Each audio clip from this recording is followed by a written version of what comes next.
Hi, I'm Mike Brown. I'm a graduate student at the University of Texas Arlington, and this is the presentation of my leadership book review for Nursing 5343. I chose to review It Worked for Me in Life and Leadership by Colin Powell.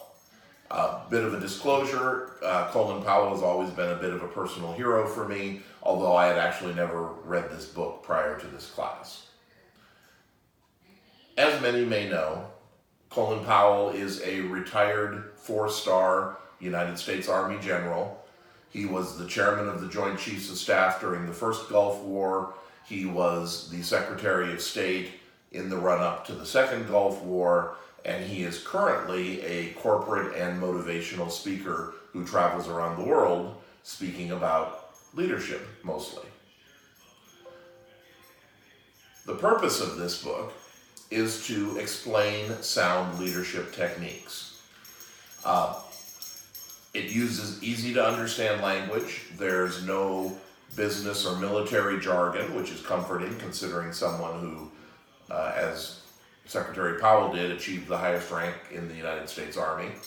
And it illustrates universal principles, whether your industry is healthcare, or the military, or government, or manufacturing. What Mr. Powell talks about will work anywhere. The target audience is really anyone who's interested in improving their leadership skills. As I said, the book is universally applicable.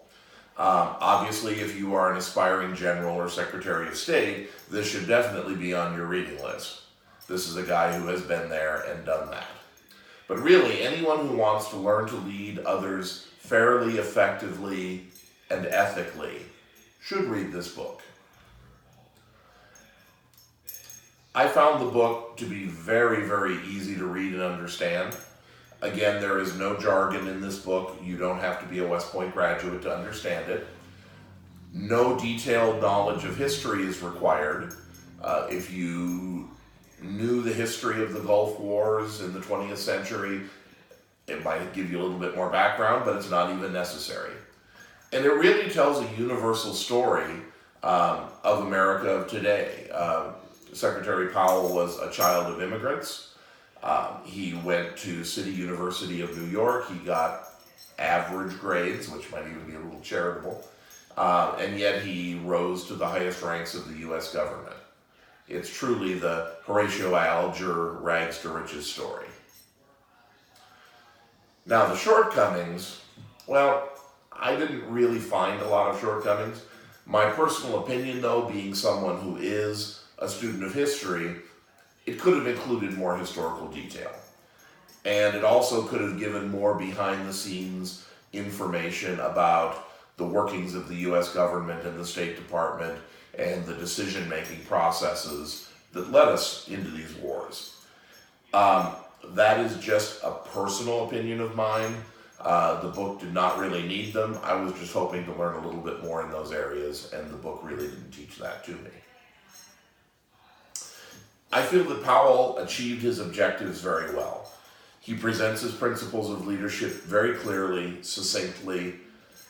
He offers the 13 principles of leadership that have actually been well publicized prior to this, and he gives them with examples, both positive and negative, and context of where he came up with these principles. For example, one of his principles is to always share success. So he explains why that was important to him. As I said, universally applicable, any industry, any level of management, whether you're a line manager or a CEO, this book will give you something to walk away with. Finally, would I recommend this book? Yes, I would enthusiastically recommend this book to anyone who wants to learn more about the art of leadership. I say the art because this isn't really about the science, this is more about the human factors. You're not going to learn financial analysis from this book, but you're going to learn how to lead people. You'll learn how to lead them ethically and fairly. Powell even talks about such things as work-life balance that sometimes tend to get lost when we talk about leadership today. If you want to learn simple yet effective leadership tips that you can put into place tomorrow, this is a good book for you to read. Thank you.